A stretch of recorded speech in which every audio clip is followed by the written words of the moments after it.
자, 오늘부터 히브리서를 공부합니다. 히브리서. 드디어 히브리서까지 이제 옵니다. 우리가 이제 히브리서는 서신서 중에서 특별히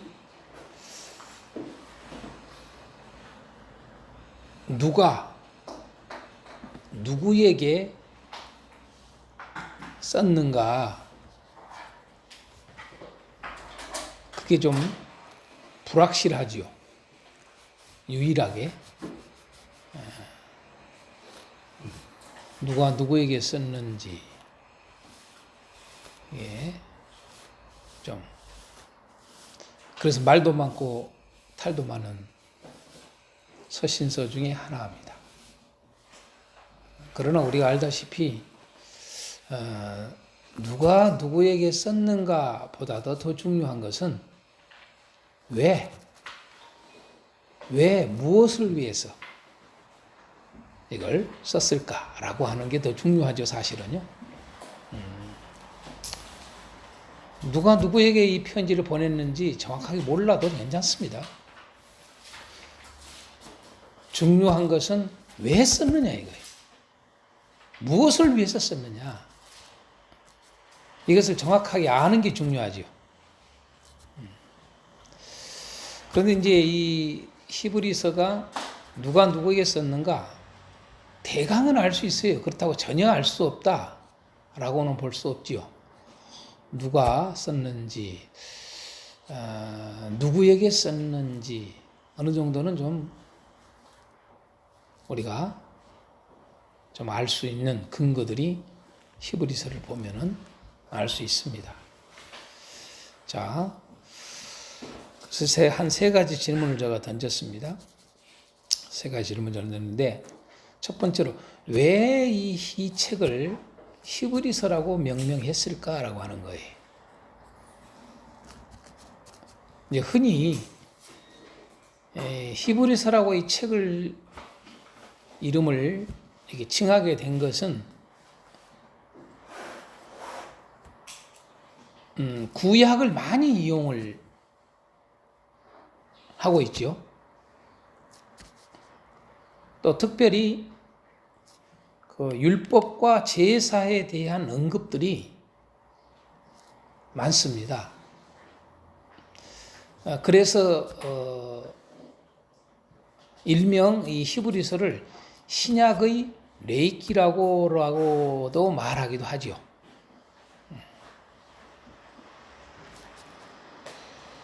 그래서 이 히브리서를 70인역은 히브리인들에게 라고 하는 제목을 달았죠. 영어 성경의 킹 제임스 은어는 흠정역이라고 그러죠. 예? 이 킹 제임스는 좀 더 이야기를 했어요. 히브리인에게 보내는 사도 바울의 서신, 이렇게까지 제목을 달았어요. 우리는 지금 우리가 보고 있는 책은 그냥 히브리서 이렇게 되어 있지 않습니까? 70인역에 근거해서 그냥. 그런데 KJV는 이 책 제목을 한 단계 더 나갔죠. 그냥 히브리인들에게 보내는 바울 사신의 바울 서신이다 이렇게 했죠. 사도 바울의 서신 이렇게 했단 말이에요. 사실 사도 바울의 서신인지를 모르죠. 알 수가 없죠.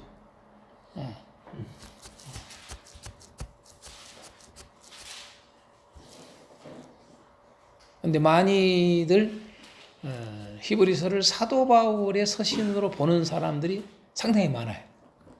상당히 많습니다. 또 어떤 이들은 아니다. 바나바다, 바나바. 왜 바나바라고 그런지 아세요? 바나바가 레이지파잖아요. 원래 레이잖아요. 출신이.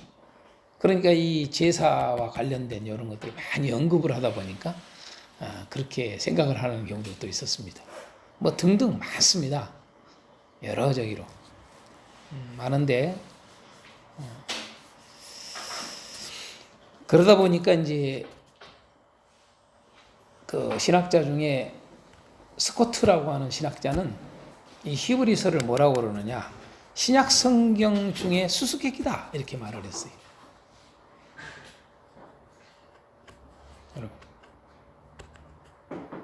루터는 야고보서를 수수께끼라고 그랬죠. 그런데 스코트는 그렇게 이야기를 했어요. 히브리서가 수수께끼다. 왜냐하면은 연구를 하면 할수록 문제가 많이 생긴다. 히브리서를 연구를 하면 할수록 아이러니하다. 그런 표현을 썼어요. 뭐 예를 들어서 저자에 대한 문제라든가 수신자가 누구인가 이런 문제들. 이게 언제 기록이 됐을까? 또 내용과 구성이 보면 볼수록 또 형식과 목적 이런 등등 하여간 모든 것들을 살펴볼 때 참 수수께끼다. 그러다 보니까 이제 또 이런 경우도 있죠. 옛날에 오리겐은 뭐라고 그러느냐? 히브리서는 저자가 누군지 누구에게 말하는지 오직 하나님만이 아신다. 그렇게 말을 했어요. 여러분은 어떻게 생각하세요? 히브리서가 바울이 제일 유력한 것 같아요. 바울이 좀 왜냐하면 디모데를 형제로 쓰니까요. 형제 디모데. 그래서 가장 1순위가 사실은 바울일 수 있죠. 왜냐하면 디모데를 형제라고 부르는 경우들이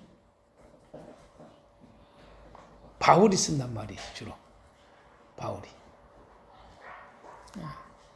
여러분 사도 바울이 편지를 쓸 때에 그 발신자가 자기 자신만 쓸 때도 있지만은 바울 서신에 디모데하고 같이 발신자가 되는 경우들이 있는데 그게 다 있는 게 아니고 한 두 군데 있어요. 두 군데. 두 서신만 있습니다, 여러분. 사실 두 서신, 정확하게 하면 세 서신이죠. 세 서신에 있습니다. 그게 뭐냐면 고린도 후서, 그 다음에 빌립보서, 빌립보서, 그 다음에 빌레몬서도 그렇죠. 그렇죠? 빌레몬서, 그렇죠? 요렇게 된가요? 한 세 군데 나온가요? 세 군데 정도. 네 군데죠. 네 군데. 골로새서까지 해서. 네 군데만 디모데를 형제 디모데라고 써요. 형제 디모데라고. 나머지 서신에는 그렇지 않습니다. 혼자나 아니면 다른. 근데 형제라는 말을 써요. 디모데를 쓸 때 거의 그렇게 씁니다. 그래서 바울일 수도 있다. 아니면은 바울과 함께 사역했던 동역자. 여기까지는 압축이 되죠. 근데 특징이 뭐냐 하면은요. 히브리서를 여러분 보시면은 조금 다른 서신서들과 비교할 때 좀 차이가 있는 게 뭔지 아세요?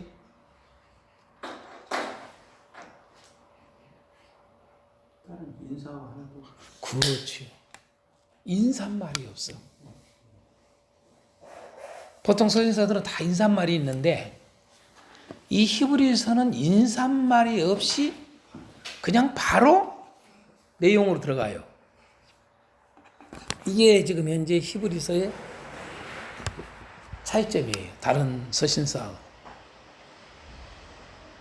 보통 우리는 서신서 그러면은 인사말이 있고 맺는 말이 있잖아요. 그런데 히브리서는 인사말이 없이 바로 그냥 본론적인 이야기가 바로 들어가요. 처음부터. 서론도 없고. 그러고 맺는 말이 있어요. 맺는 인사가 있죠. 그렇죠? 서신서의 특징인 맺는 인사는 해요. 맺는 말은 해요. 이게 좀 서신서 치고는 좀 특별해요. 그래서 저는 좀 생각할 때에 히브리서는 왜 인사말은 없고 맺는 말은 있을까? 인사말이 없이 처음부터 본론과 같은 내용으로 출발을 하면서 맺는 말로 되어 있는 서신일까? 저는 그래서 이 히브리서를 어떤 서신서의 첨부된 서신으로 봅니다. 저는 가장 그게 가능성이 높다. 다른 서신서를 쓸 때에 첨부해서 쓰고 있는 서신이 아닐까 라고 하는 생각을 많이 해요. 꼭 답은 아니에요.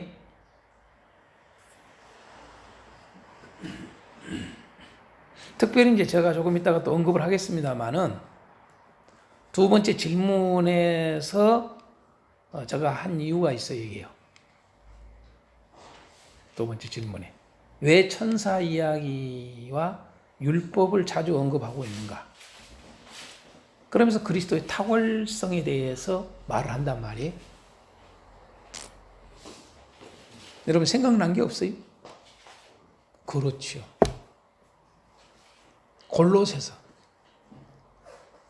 골로새 교회의 대표적인 특징이 뭐예요?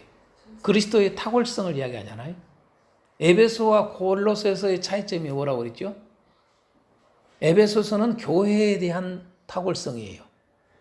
그렇죠? 근데 골로새서는 그리스도에 대한 탁월성이에요.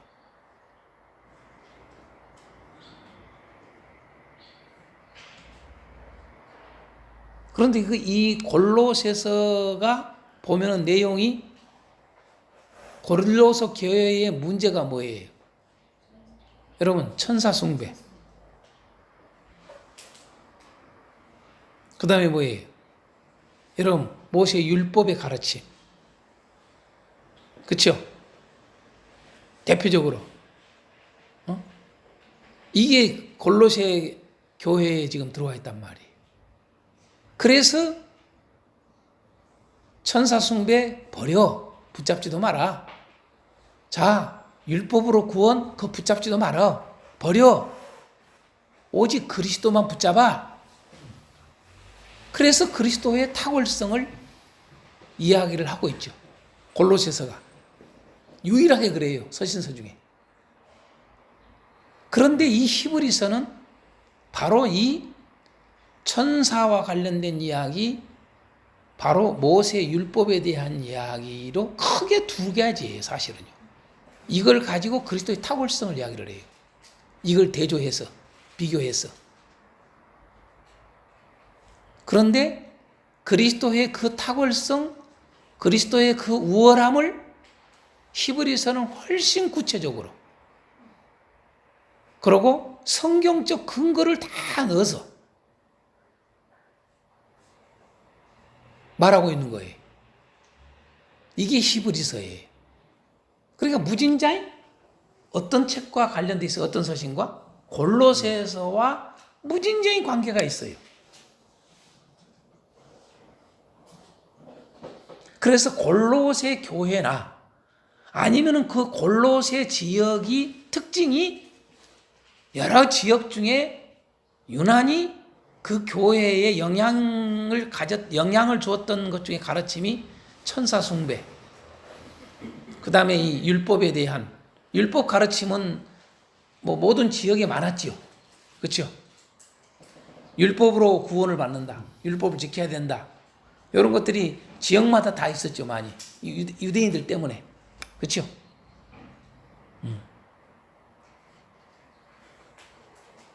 이런 걸 생각할 때에 골로새 교회의 골로새서와 연결되어 있는 서신이 아닐까? 저는 그리 봐요.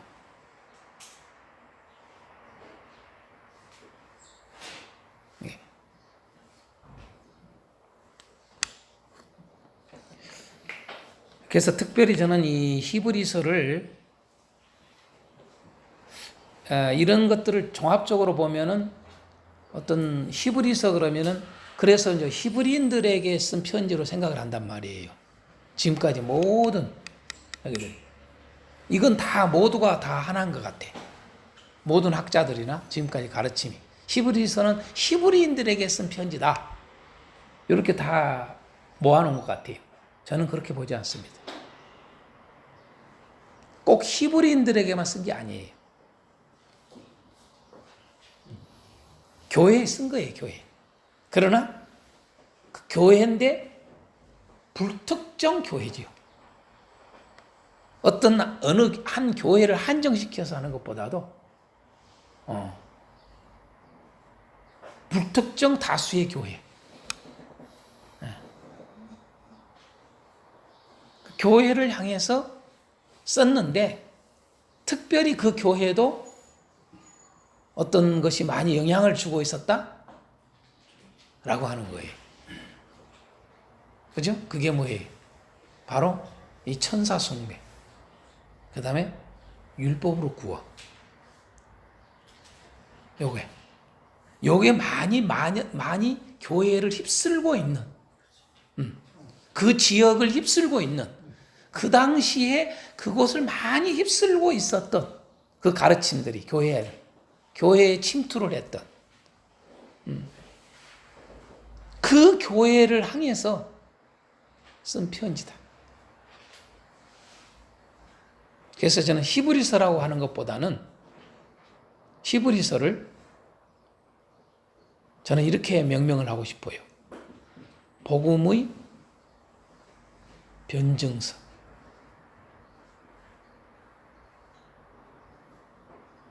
변증하잖아요. 그렇죠? 천사와 비교해서, 모세와 비교해서, 율법과 비교해서, 제사와 비교해서, 그렇죠? 언약, 첫 언약, 둘째 언약, 그렇죠? 이런 모든 것들을 비교해서 복음을 말하고 있지 않습니까? 예수님을 말하고 있잖아요. 그렇죠? 하나님의 아들인 예수님을 증거한단 말이에요. 그러니까 변증서지요. 그래서 저는 이 히브리서를 복음의 변증서로 말하는 게 가장 좋겠다. 또는 신앙의 기본서, 신앙의 기본서라고 칭하면 좋겠다. 왜냐하면 이미 복음을 받아들인 자들에게 쓴 편지거든. 근데 왜 썼느냐? 뭐 서신서들의 공통점이 그렇습니다만은 모든 서신서들의 공통점이 뭐냐면요, 복음을 받아들인 교회를 향해서 썼잖아요. 이미 예수님을 받아들이는 자들에게 쓴 거거든요. 근데 중요한 것은 그 예수님을 정확하게 몰라. 다시 말해서 복음을 정확하게 몰라. 그래서 복음을 정확하게 알게 하기 위해서 쓴 거지요. 교회가 자꾸 뭐해요? 복음을 받아들였는데, 예수님을 받아들였는데 자꾸 흔들려요. 노마서부터 시작해서 다 그래요. 뭐 그 요인들은 각 지역마다 교회마다 조금씩은 다르지만은 어떤 영향 때문에 그렇죠? 그러한 것들은 다 다르지만은 많이 흔들리고 헷갈려하고 신앙이 왜곡되기도 하고 그렇죠? 교회가 이게 이런 문제가 온단 말이에요. 그래서 쓴 거거든요. 이게 그러니까 복음을 확실하게 알게 하기 위해서, 예수님을 확실하게 알게 하기 위해서. 그래서 확실히 알아야 어떻게 돼요? 굳건하죠. 그러니까 알고 굳건하게 그 말이에요. 아주 이거 중요한 공통적 특징입니다. 서신서들의 알고 굳건하게. 이게 서신서들의 공통점이에요.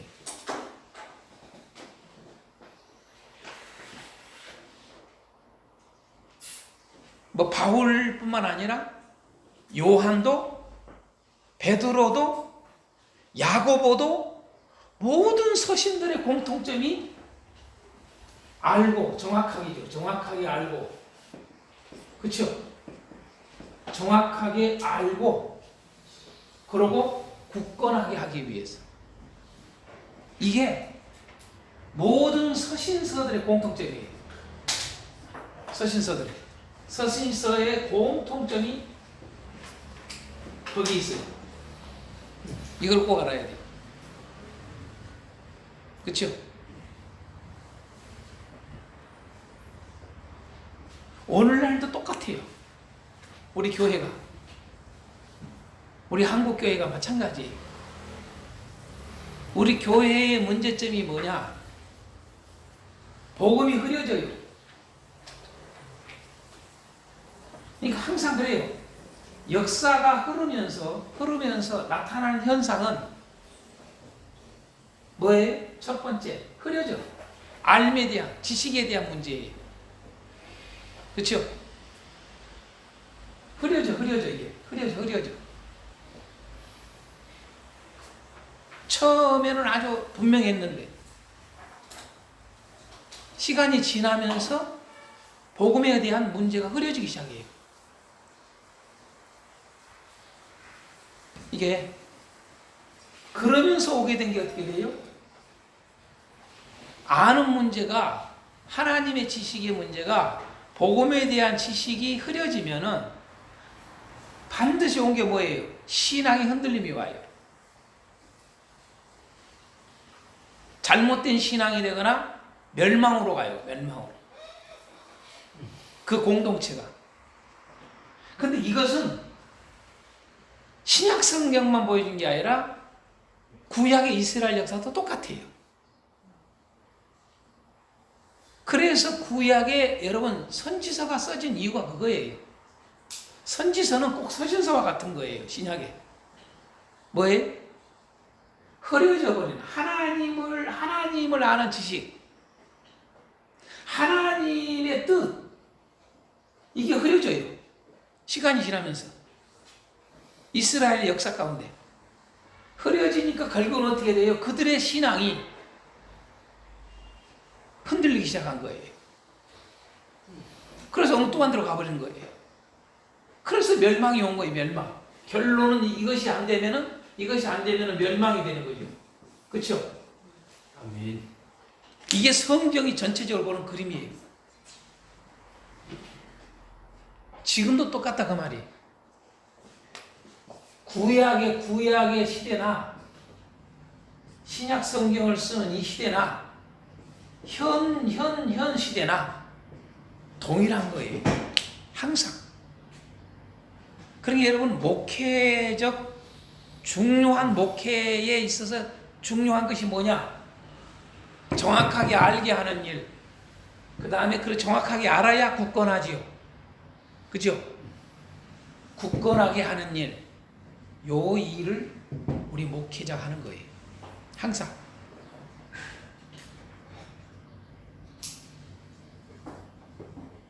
그래서 목회자에게는 가장 중요한 게 정확하게 알게 하는 일.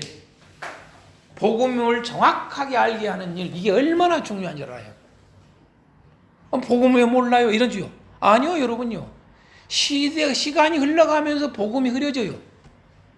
여러분 설교들을 보세요. 설교의 복음이 거의 없어져요. 예수 말한다고 해서 복음이에요? 아니에요, 여러분요.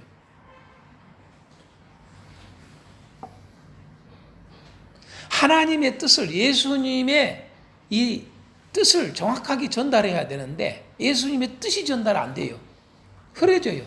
이것은 내적 요인과 외적 요인에 의해서 항상 그런 거예요.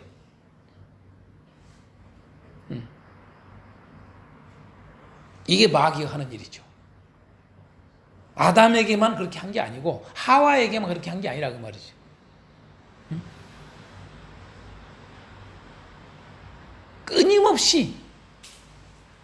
끊임없이 여자에게. 그러니까 참 이게 루트가 정확해요. 마귀는 하와에게, 자 여자죠. 여자에게 하나님의 말씀이 흐려지게 만들잖아요. 그렇죠? 그래서 여러분요, 이 마귀는 여자에게 말씀이 흐려지게, 하나님이 흐려지게, 하나님의 뜻이 흐려지게, 하나님의 지식이 흐려지게 하는 것을 여자에게 한단 말이에요. 그래서 여러분요, 이스라엘에게 하는 거예요. 말씀이 흐려지게. 이스라엘이 여자잖아요. 여자. 딸이라고 그러잖아요. 아멘. 맞죠? 교회가 여자잖아요. 그렇죠? 교회. 여자예요, 여자. 신부잖아요. 통일해. 마귀가 하는 일이 그래요. 여러분. 그래서 우리 목회자들의 역할이 중요한 거예요. 알게 하는 일, 굳건하게 하는 일. 여러분 나중에 베드로서도 보세요. 이거요. 베드로가 하는 일이 이거요. 베드로서도 알게 하는 일, 굳건하게 하는 일이에요.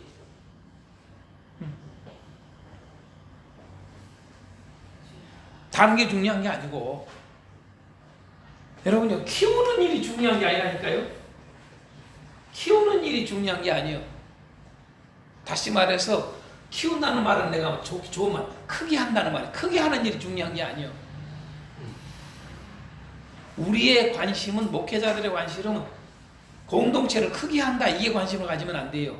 공동체를 정확하게 복음에 서투르지 않게 한다, 그 다음에 굳건하게 한다, 이게 목회자들이 가져야 될 중요한 관심이에요. 관심.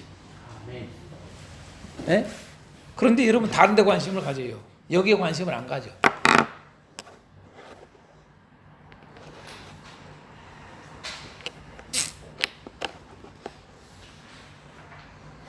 우리는 외형을 좋아해. 사람들, 인간이.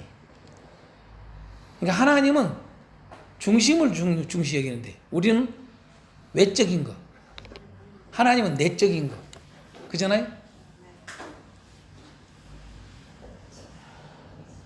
우리 인간은 양적인 거에 관심이 있어요.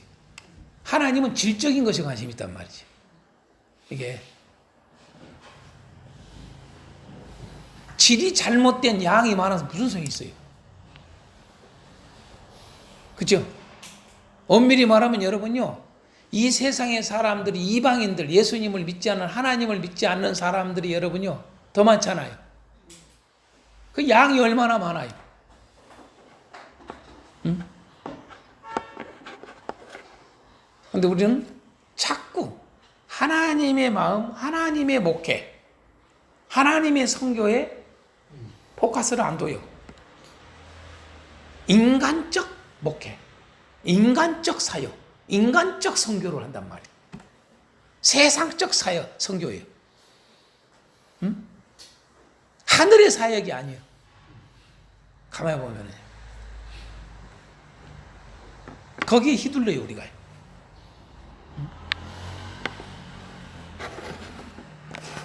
이것을 가만히 보면 이 원리가 무진장이 정확하잖아요.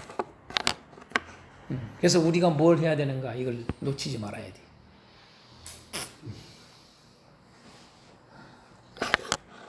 자, 두 번째 질문에 왜 천사 이야기를 하고 율법을 자주 언급을 하며 그리스도의 탁월성을 말하고 있을까 그랬어요. 이제 알겠죠?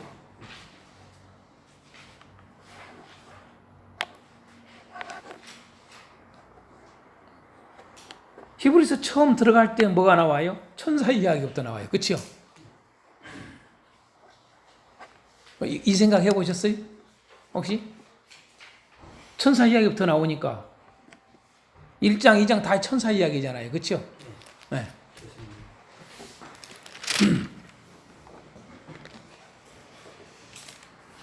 그러고 이제 3장서부터 여러분 율법과 관련된 거예요. 모세와 관련된 거예요. 그렇죠? 크게 두 가지.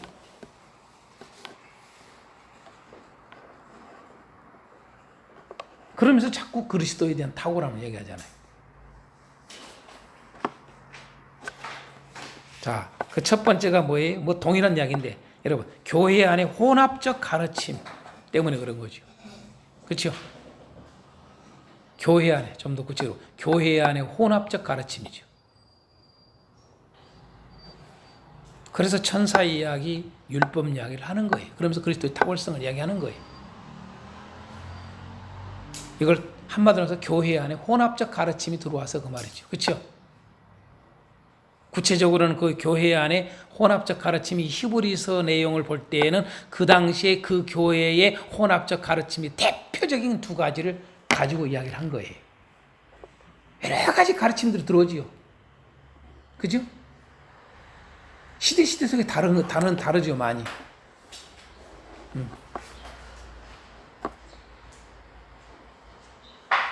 바로 그런데 이 천사 숭배,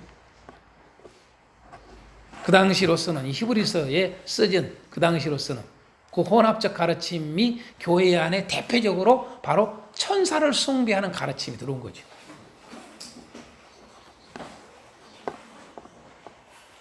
우리가 구약에도 그렇고 신약에도 그렇고 여러분 사람들이 선지자들이나 어떤 뭐냐라면 하나님의 사람들이나 여러분 사도들이나 이런 것들 가만히 보면 어떻게 돼요? 여러분 요한계시록까지도 보면은 사도 요한이 천사에게 절하려고 그러잖아요. 그러니까 나한테 절하지 말아라 이런 말 나오잖아요. 그렇죠? 구약에도 그런 게 나오죠. 그러니까 여러분 천사를 숭배할 수밖에 없는 그런 요인들이 무진장에 가지고 있어요. 그러나 천사는 우리가 이제 히브리서에 정확하게 알려주잖아요. 다른 성경에서는 천사가 숭배 대상이 되지를 않는다라고 하는 것을 구체적으로 자세히 안 썼어요. 그런데 히브리서는 자세히 썼어요. 야, 천사는 숭배 대상이 아니라 오히려 천사는 너희들 밑이야. 이렇게까지 했단 말이죠. 응? 근데 어리석게도 인간이 천사를 숭배를 해. 왜? 그런 능력과 대단한 거 있으니까. 그런 신비와 이적과 이런 것들을 다 보여주니까, 나타내니까. 그걸 숭배하거든요. 하나님처럼 그냥. 하나님인 줄 알고.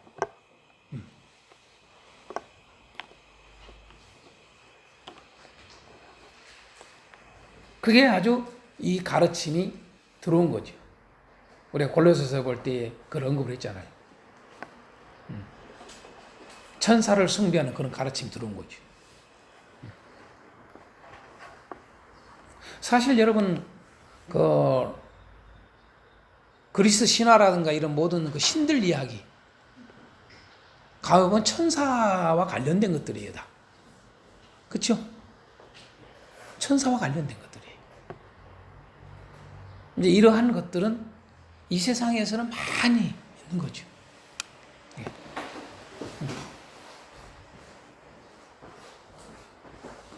그리고 그 당시에 히브리서가 써질 때에 이 교회 안에 혼합적 가르침이 대표적인 게 그 다음에 뭐예요? 율법과 관련된 거란 말이죠. 그렇죠? 모세에 대한, 그래서 그러다 보니까 모세에 대한 하나님처럼 섬기는 일들도 벌어지고, 얼마나 하나님적이었으면 시체를 없애버렸을까요? 대단한 지도자니까. 그렇죠?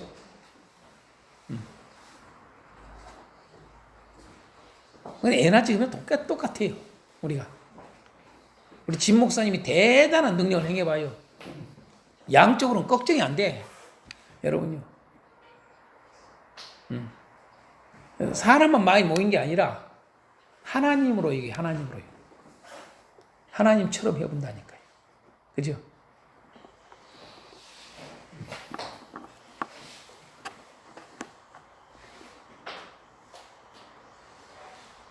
여러분 며칠 전에 여러분 피디수첩에 보셨어요? 우리 합동 측 모 교회에 대한 문제. 근데 거기에 보면 청년들이 대부분이. 근데 그 청년들이 완전히 그냥 목사님을 그냥 하나님처럼 여길 정도로.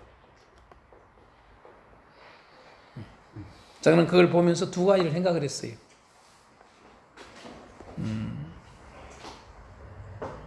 MBC PD수첩이 교회를 타켓을 두고 있어요, 요즘에. 잘 아셔야 돼요.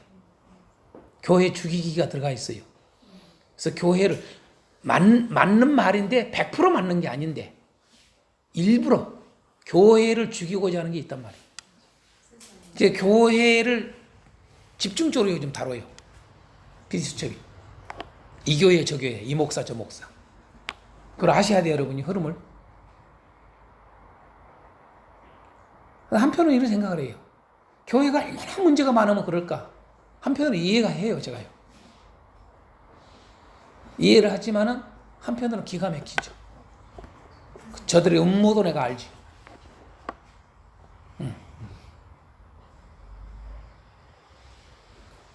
그러나 어찌됐든 여러분 그런 성향이 항상 인간에게 있는 거예요. 교회의 위험이. 교회가. 예.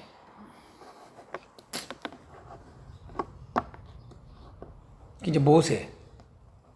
여호수아 이야기도 왜 해요? 여호수아. 모세 이야기 나오고 여호수아 이야기, 선지자들 이야기하고 모세 이야기하고 다 나와요. 그 그리스도와 비교하기 위해서 그런 거거든요. 다. 그러고 이제 율법, 제사 특별히 제사의 문제 집중적으로 나오죠.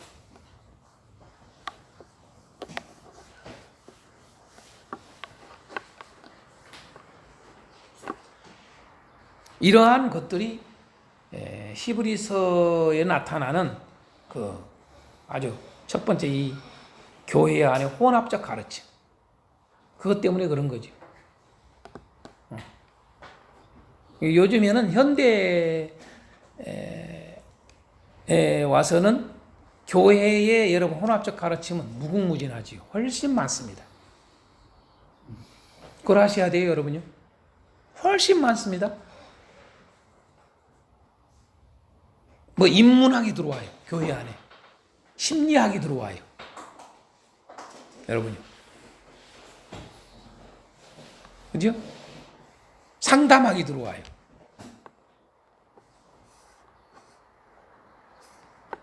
모든 게 들어와요. 요즘엔 어떻게 돼요, 여러분요?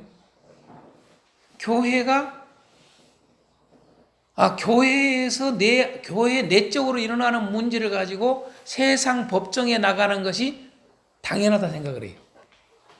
지금 우리가 살고 있는 시대는요. 이것도 여러분요, 교회 안에 혼합적 가르침이 들어왔다는 이야기예요. 그렇죠? 그런 걸 구분을 못 해요. 예. 여러분, 교회를 흐트르게 하는 게요, 그냥 흐트르게 하는 게 아니에요, 마귀는. 무진자 일리가 있게 하는 거예요. 일리가 없는 건 여러분 안 되죠. 먹혀들질 않죠. 왜 교회가 흔들리고 결국 무너져요? 일리가 있단 말이에요. 일리가.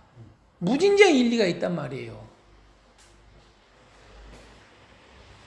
이성적으로, 상식적으로, 논리적으로. 우리가 요즘 코로나19 아직도 지금 계속되고 있는데, 특별히 이 코로나로 문제로 인해서 교회에 아주 잘못된 인식을 갖게 하는 게 뭐예요? 그런 교회들이 여러 군데 있어요. 많이 있어요. 전국에. 교회 내적으로도 그렇고 외적으로도 그렇고. 뭐예요? 왜 예배를 드리냐 이거예요. 정부가 말을 하면 안 드려야지. 그 예배를 드리는 게 죄로 생각을 해. 악한다 생각을 해. 그건 시민을 생각하지 않는다 생각을 해요. 무진장이 그럴싸해요, 여러분요. 여기 논리에 다 빠져요. 그게 우리의 여러분요, 마귀가 가지고 오는 모든 사상들이에요. 그러니까 철두철미해야 되거든요. 신앙이라고 하는 것은 철두철미해야 돼요. 대강이 돼가지고는 안 되는 거예요. 그래서 여러분 신앙이라고 하는 것을 여러분 전쟁으로 이야기했잖아요. 전쟁으로. 군사적 용어를 쓰잖아요. 구약이나 신약이나. 왜 전쟁을 해요? 여러분 전쟁이 대충 있어요? 전쟁하는 사람이 대충 있냐고요. 철두철미해야 돼요. 그러지 않으면 적에게 망해요. 철두철미 지켜야 되거든요. 분명히 해야 되거든요. 이게. 근데 오늘 우리 교회가 그러냐 이거죠. 안 그래요. 거의 무너져요. 무너져요. 거의 밥 됐어요. 밥. 내 밥이야.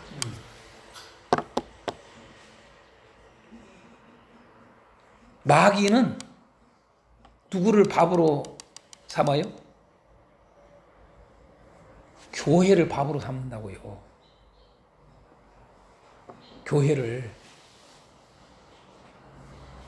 교회를 잡아먹어야 여러분은 마귀가 살아요.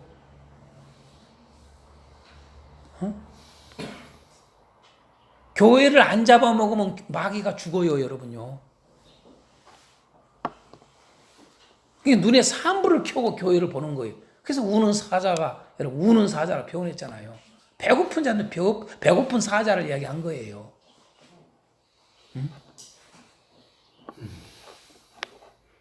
삼킬차를 찾듯이. 어느 교회가 틈비가 있나?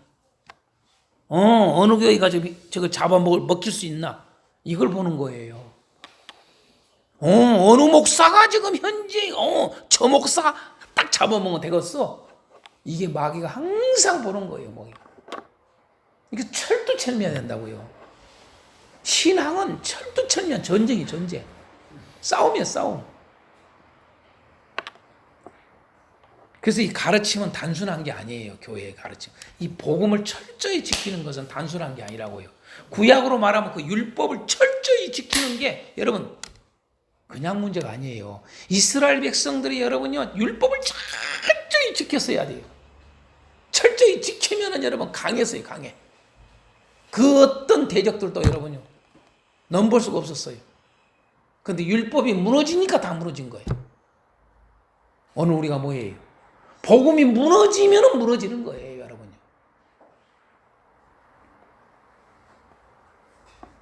그죠?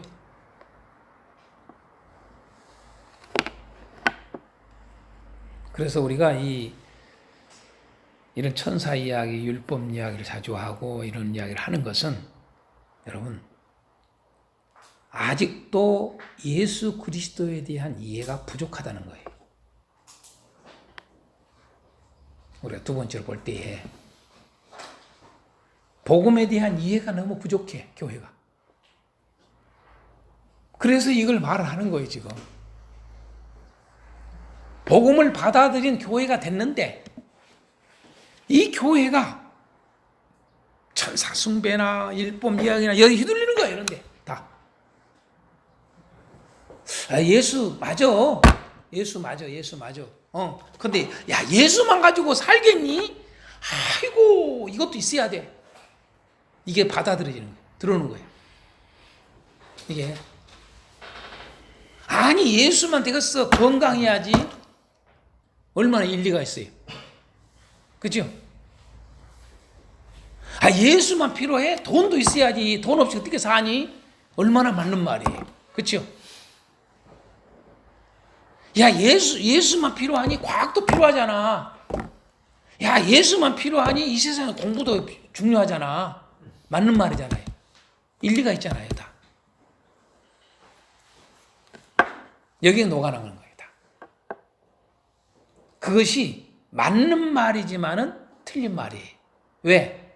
요놈을 관심을 가지고 이거 흐려지는 거야. 이게. 그걸 몰라.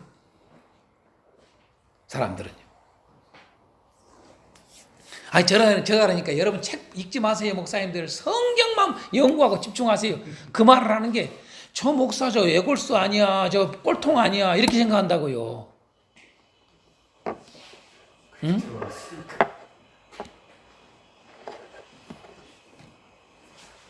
치우친 사람이 이렇게 생각한다고요.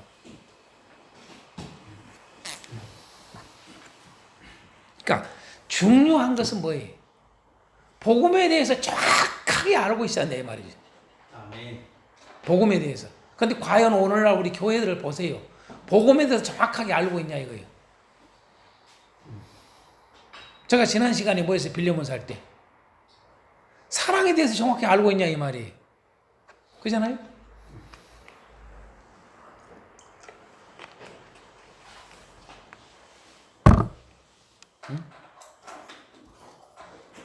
정확하게 몰라요. 흐릿흐릿하게 알아요. 그러니까 성경적 개념 정리가 안 돼 있어요. 아직도. 지혜에 대한 성경적 개념, 생명에 대한 성경적 개념, 선에 대한 의에 대한 성경적 개념, 생명에 대한 성경적 개념, 예? 복음에 대한 성경적 개념, 사랑에 대한 성경적 개념, 이게 안 돼 있는 거예요. 두리뭉실해. 무조건 그냥 예수 그러면 돼버려. 그러니까 예수님을 너무 몰라. 예수님. 초대교회도 예수 다 이야기했어. 그런데 뭐예요? 예수 이야기한 교회도 이단이요. 맞아요, 안 맞아요? 예수를 이야기한 교회도 이단이었다고. 그게 뭐냐면 그노시스주의자들, 그노시스파란 말이에요. 영지주의. 그들 예수요, 예수. 예수 이야기 안 한 게 아니요. 대상이 다른 게 아니요. 예수요, 분명히. 근데 어떤 예수냐 그 말이요. 응?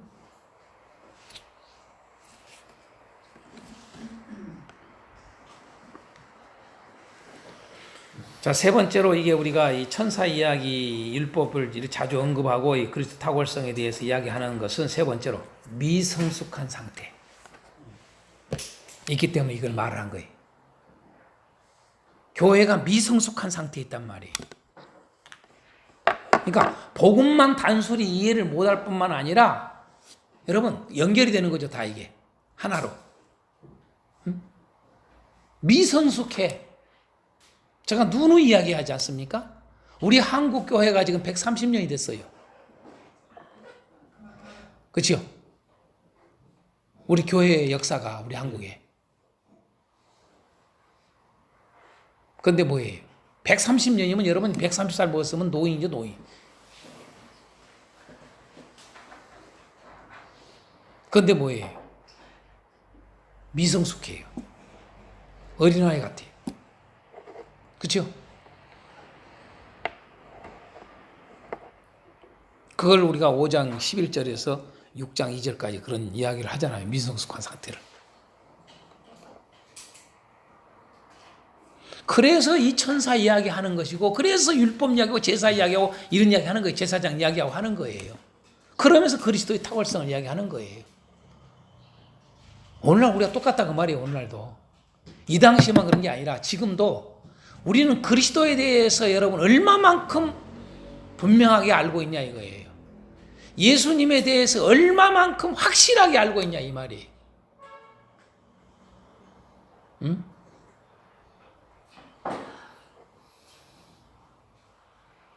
이 말은 또 다른 말을 할 수 있어요.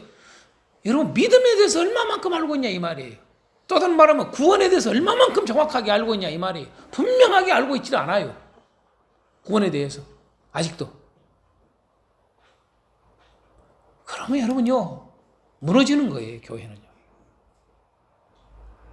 구원은 새로 여러분요 8원도 안 돼요. 1원도 안 된다고. 1원도 안 그러겠어요?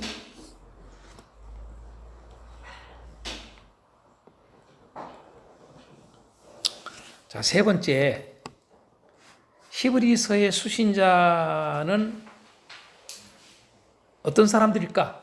어떤 교회일까라고 하는 거죠. 히브리서의 수신자는. 정확하게 어느 뭐 이렇게 자 골로새에 있는 뭐 이렇게 안 돼 있지만은 여러분 이 대상이 이 히브리서를 받은 대상이 어떤 대상이다 하는 것은 알 수 있어요. 그렇죠? 어떤 지역명은 안 돼 있지만 그래서 제가 뭐예요?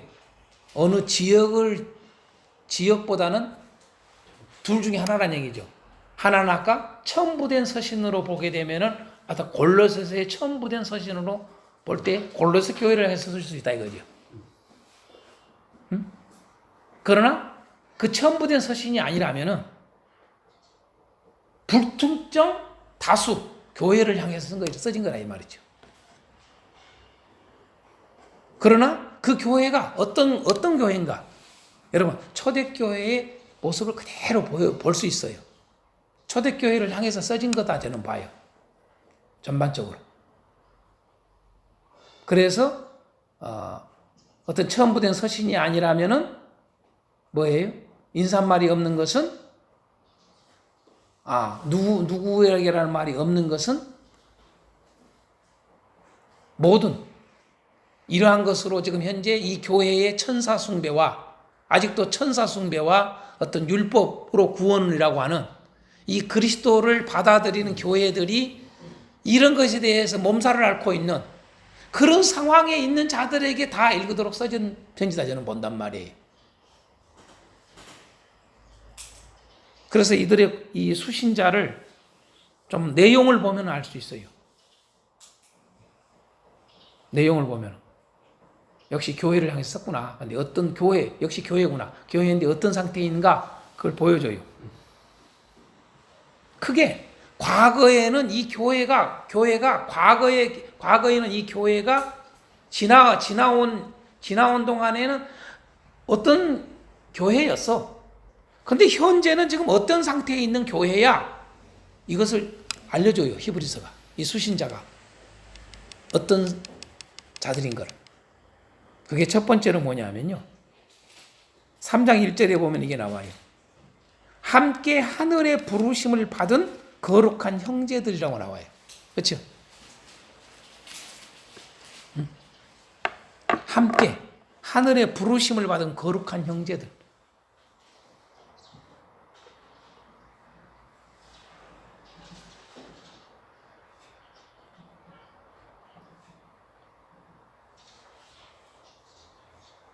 자, 그 다음에 두 번째 6장 10절에 보면은요. 뭐가 나와요? 하나님의 이름을 위하여 사랑으로 성도들을 섬기는 자들이라고 나와요. 그렇죠? 맞죠? 하나님의 이름을 위하여 사랑으로 성도를 섬기는 자들. 이들에게 쓴 거예요. 자, 거룩한 형제들에게 사랑으로 성도를 섬기는 자들에게. 그렇죠? 그 다음에 10장 32절에 34절을 보면은요. 어떤 자들이에요? 복음 안에 들어온 후에 고난의 큰 싸움을 견뎌낸 자들이라고 그래요. 그렇죠? 근데 그 고난의 큰 싸움이 뭐예요? 보면은 그냥 고난이 아니죠. 전날에 너희가 빛을 받은 후에 고난의 큰 싸움을 견뎌낸 걸 생각하라. 그 고난의 큰 싸움이 뭐예요? 자, 혹은 비방과 환난으로서 사람에게 구경거리가 되었다. 여러분, 세상 사람들에게 구경거리가 됐단 말이에요. 얼마나 비방을 받고 조롱을 받고 환난을 당했으면. 그런 교회예요. 또 뭐라고 그래요? 혹은 이런 형편에 있는 자들과 사귀는 자가 되었으니. 그런 사람들하고 살았어. 참 핍박을 받는 자들이야 이 말이죠. 그렇죠? 그래서 큰 싸움을 견뎠다 이 말이죠. 이런 핍박 속에서도 그죠? 너희들이 믿음을 지켰다 그 말 아니? 그렇죠? 그런 교회를 향해서 쓴 거예요. 또 34절 너희가 갇힌 자를 동정하고 여러분 갇힌 건 뭐예요? 무조건 감옥 간 자를 다 동정했다 그런 말이 아니에요 여러분요. 여러분 감옥 가면은 다 여러분 성경을 우리는 오해를 해가지고 갇힌 자를 뭐 포로된 자를 저기 한다고 그러니까 여러분요 그냥 죄인들 다 저기 하라 그 말인 줄 알아요 무조건. 여러분 여기는 갇힌 게 뭐예요? 예수 믿는 것 때문에 갇힌 거란 말이죠. 그렇죠? 교회 다니는 것 때문에 감옥에 갔어요. 그들을 돌아본단 말이에요. 그들을 보살피고 그들을 돕고 그들을 찾아가서 위로하고 또 너희 소유를 빼앗기는 것도 기쁘게 다 여러분 소유를 다 빼앗겼어. 옥에 갇히고 소유가 다 빼앗기고 그렇죠? 그럼에도 불구하고 기쁘게 여겼다래. 기쁘게. 한번 생각해 봅시다. 예수님 믿는 것 때문에 이런 일을 다 당해요. 근데 우리 한국 교회는 이걸 이해를 할까요? 못 할까요? 처음 초창기는 이거 있었어요. 그렇죠? 지금 현대 사람들은 이거 모르죠. 기독교 우리 한국 교회는요. 이런 게 어디가 있어?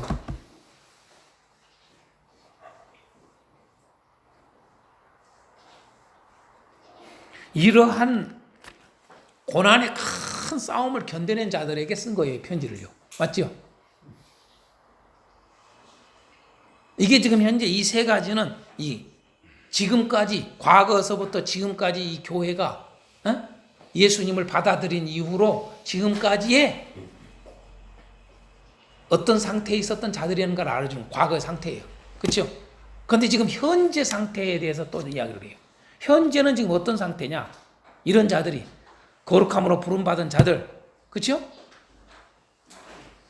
믿음으로 그 고난 속에서 지켜나간 자들, 이런 자들에게 어떤 일이 벌어져? 2장 18절에 뭐라고 나와요, 여러분요? 시험을 받고 있는 교회라는 걸 알 수가 있어요. 그렇죠? 그가 시험을 받아 고난을 당하시죠. 시험 받는 자들을 능히 도우실 수 있느니라. 이 말은 여러분요 지금 교회가 이런 자들이 시험을 받고 있어 교회가. 그렇죠? 시험을 받고 있는 교회예요.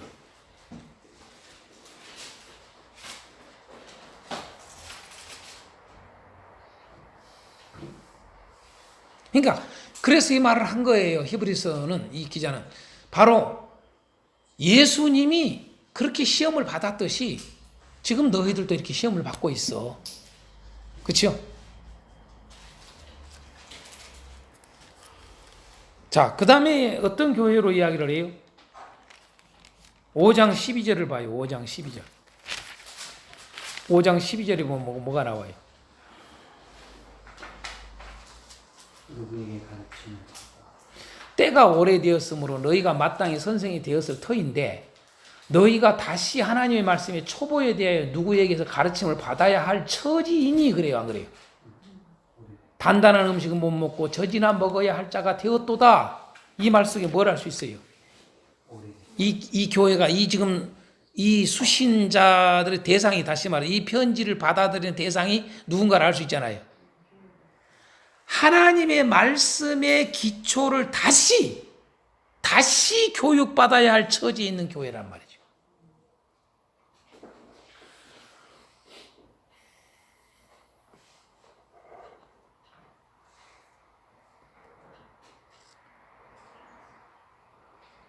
이걸 좀 더 보면 6장 1절서부터 2절까지를 한번 읽어봐요.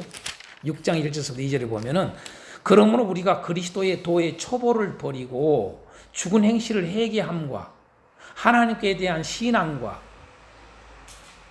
세례들과 안수와 죽은 자의 부활과 영원한 심판에 관한 교훈의 틀을 다시 닦지 말고 완전한 대로 나아갈지니라. 이 말을 해요. 자, 그 다음에 여러분 10장 한번 봐요. 25절, 26절. 10장 25절, 26절.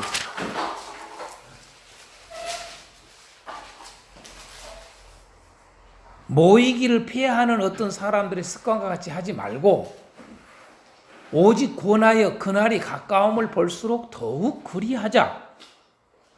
우리가 진리를 아는 지식을 받은 후에 짐짓 죄를 범한 즉 다시 속지 않은 제사가 없고, 이런 말씀들을 보면은 뭘 알 수가 있어요, 여러분. 자, 다시라는 말이죠. 다시. 그 다음에 아까 6장에도 뭐 해요? 여러분, 6장에도 뭐 해요?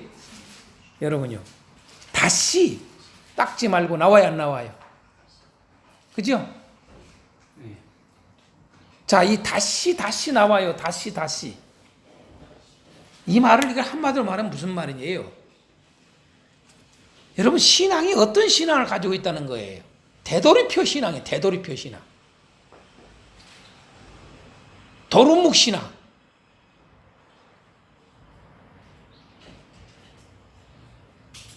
그러니까 성경에 돼지 이야기로 표현하면 뭐해요?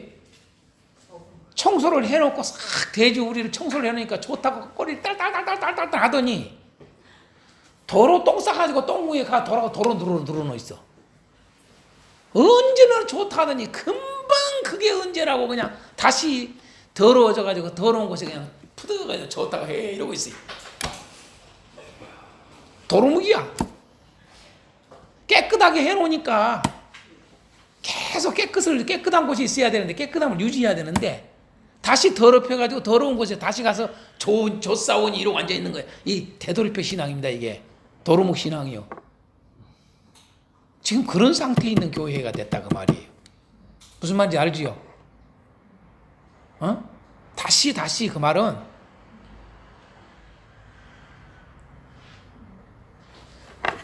쉬운 말로 이거예요. 교회는 여러분 항상 여러분요 성장을 해야 돼요. 영적 성장이라고 그래요. 양적 성장이 아니요.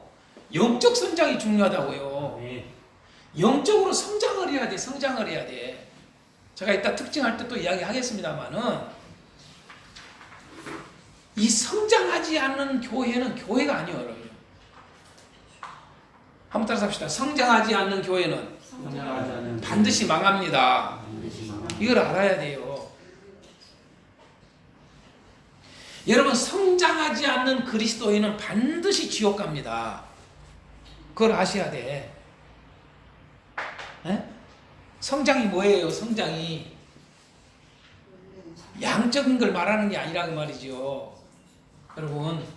그래서 영적 성장이라고 해요. 영적 성장, 질적 성장. 신앙이 성장해야 된다고요. 다른 게 성장한 게 아니라. 우리가 누누이 이야기했잖아요. 이게 씨 하나 딱 떨어졌어. 이게 나야, 이게 나. 이게 나요. 씨가 딱 떨어졌어. 씨만 떨어지면 되냐 이 말이에요. 씨가 자라야지요. 이게 싹이 나와서, 그렇죠? 그 싹 나와서 싹만 싹 나오다가 또 거기 있으면 돼요? 그 히브리서는 멈추면 안 된다 이 말을 자주 써요. 다시 뒤로 가면 안 된다 이 말을 쓰는 거예요. 뒤로 가지 말고 앞으로 가야 돼. 계속 여러분 전진에 대한 표현을 써요. 전진, 성장. 여러분요, 나아가야 돼. 나아가.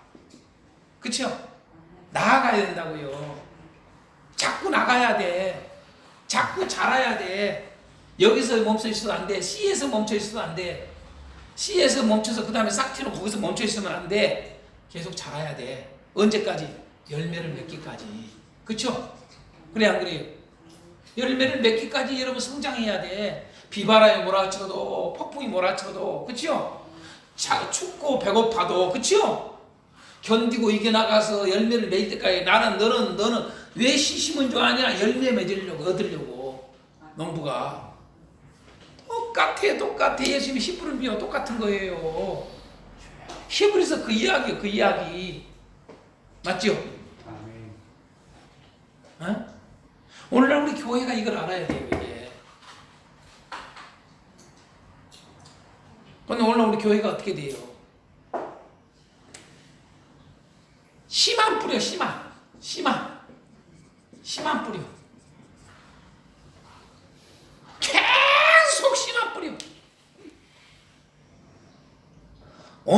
모내기, 내일 또 모내기, 내년 또 모내기, 그 다음에도 모내기. 날마다 모내기만 해. 추수할 일이 없어. 추수할 일이 없어.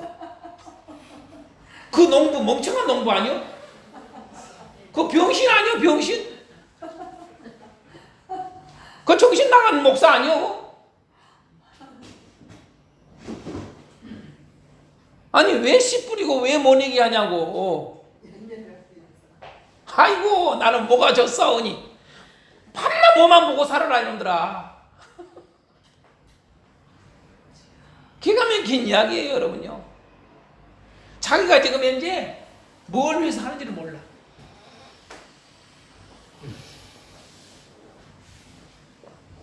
그래서 이 성경은 히브리서는 이런 단어들을 다 쓰는 거예요. 이게요. 이해가 되죠?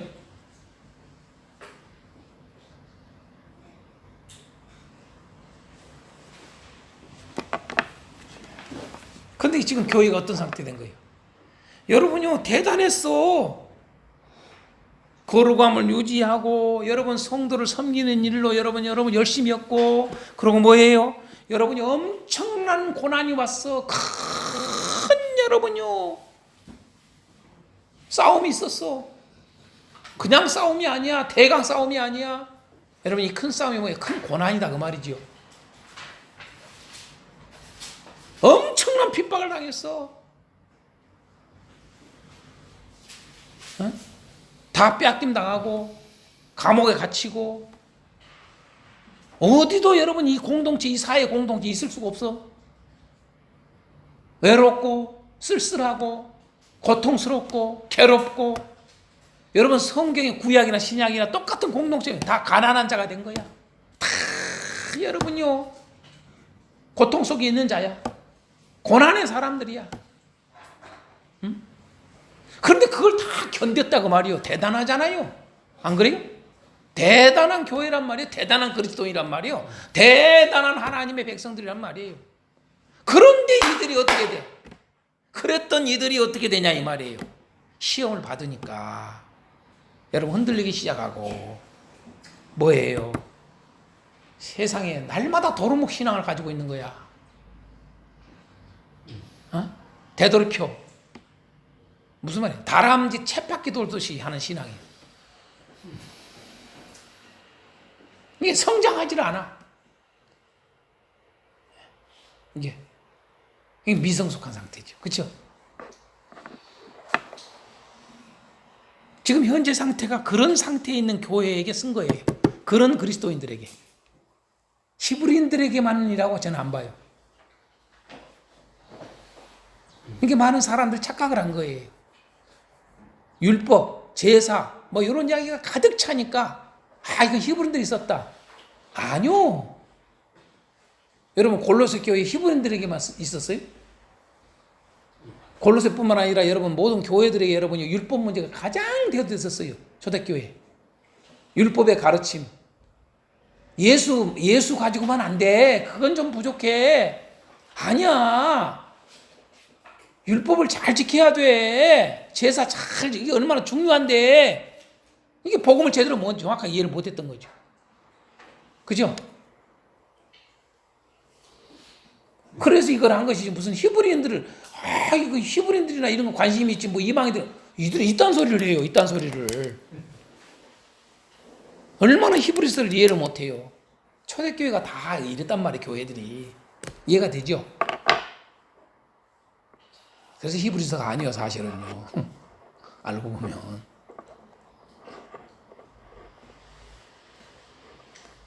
오늘 우리 교회가 똑같아. 한국교회가. 우리 한국교회 어떻게 돼요? 하나님의 말씀의 이 지식이 자꾸 성장해서 열매를 맺어야 되는데 말씀의 기초로 다시 돌아가. 다시 교육받아야 할 처지가 됐다고 말이에요. 아주 기초적인 거. 회개, 세례, 심판, 부활. 밤낮 여기만 해야 돼.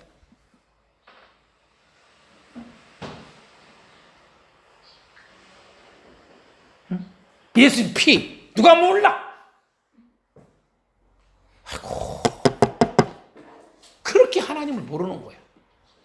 이것만 알아. 이것만. 더 이상 하나님에 대한 지식이 확장성을 생각을 안 해. 하나님의 나라에 대해서 더 알려고 하는 욕이 없어. 오히려 세상 나라에 대해서는 알려고 하는 게 아주 몸부림을 치는데. 응? 그거 모르면 병신 취급받은 줄 알고 아주 그냥. 그죠? 세상 모든 뭐 모르면 아주 그냥 여러분 살지 못하는 것처럼 생각을 하고 그건 열심인데 그냥. 그러니까 다시요. 결국은 다시가 뭐예요? 뒤로 물러가는 거예요, 여러분요. 다시는 멈춤이에요. 하나도 안 자란 거예요. 맞죠?